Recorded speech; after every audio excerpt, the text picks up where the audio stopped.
रायबरेली के नागरिकों द्वारा भारतीय सेना के सम्मान में विशाल तिरंगा शौर्य यात्रा का आयोजन किया गया।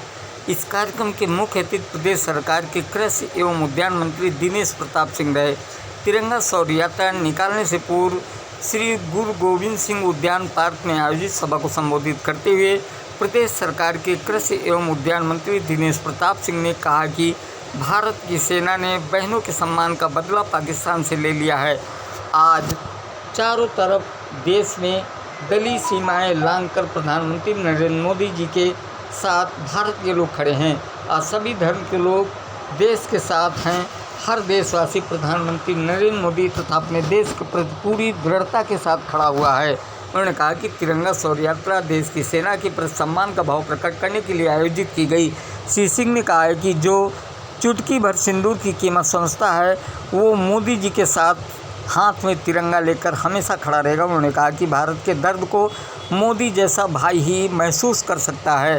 उन्होंने भारत को ऊंचाइयों में पहुंचाने का काम किया है। जो काम मोदी जी ने किया वो कोई और नहीं कर सकता। ऑपरेशन सिंदूर में भारतीय सेना को मिली सफलता प्रधानमंत्री नरेंद्र मोदी की तपस्या का परिणाम है। सिंदूर ऑपरेशन में जाबाजी से डटे रहे और दुश्मन के छक्के छुड़ाने वाले सैनिकों के अभिनंदन में यह यात्रा निकाली गई। ये तिरंगा शौर्य यात्रा रायबरेली शहर के गुरु गोविंद सिंह उद्यान पार्क से निकलकर शहीद चौक, डिग्री कॉलेज चौराहा होते हुए पहुंची खालसा चौक। वहां तिरंगा शौर्य यात्रा का विधिवत समापन किया गया।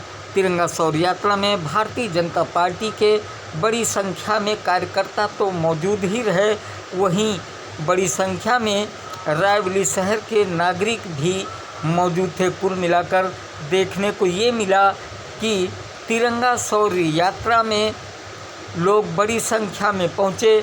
बड़ी संख्या में नागरिकों ने तिरंगा शौर्य यात्रा में सहभागिता की और देश के साथ रायबरेली के लोग खड़े नजर आए।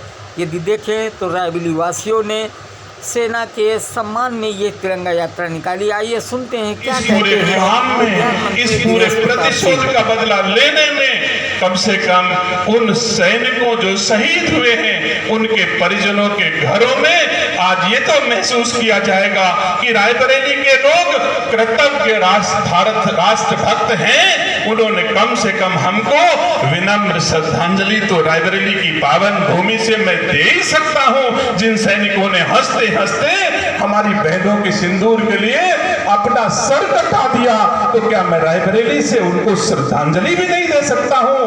आज उन सैनिकों के लिए रायबरेली के गुरु गोविंद सिंह पार्क से यह विनम्र श्रद्धांजलि पहुंचे, इसके लिए भी हम रायबरेली के लोग इकट्ठा हुए हैं। हम रायबरेली के लोग कृतज्ञ हैं। वोट लेकर के चले जाने वाले रायबरेली के लोग नहीं हैं। हम लोग अपनी बहनों के चुटकी भर सिंदूर का मतलब समझते हैं। हम अपने सेना के सैनिकों के एक एक बूंद खून का मतलब समझते हैं। वो जाया नहीं जाएगा, ये भारत को और ऊंचाइयों पर ले जाने का काम करेगा।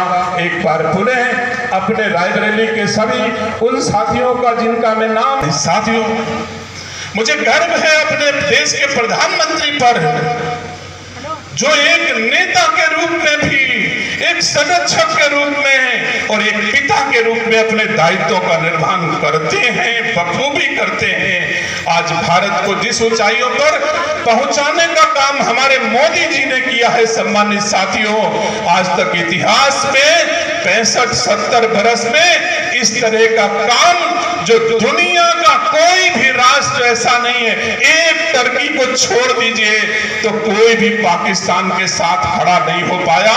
ये मोदी जी की राजनीति, कूटनीति, तपस्या का परिणाम हो सकता है कि दुनिया आज मोदी जी की सराहना कर रही है। लेकिन हमारे देश के कुछ लोग ऐसे हैं जिनको उसमें भी समझ में आता है कि बताओ तिरंगा यात्रा क्यों निकाल रहे हो।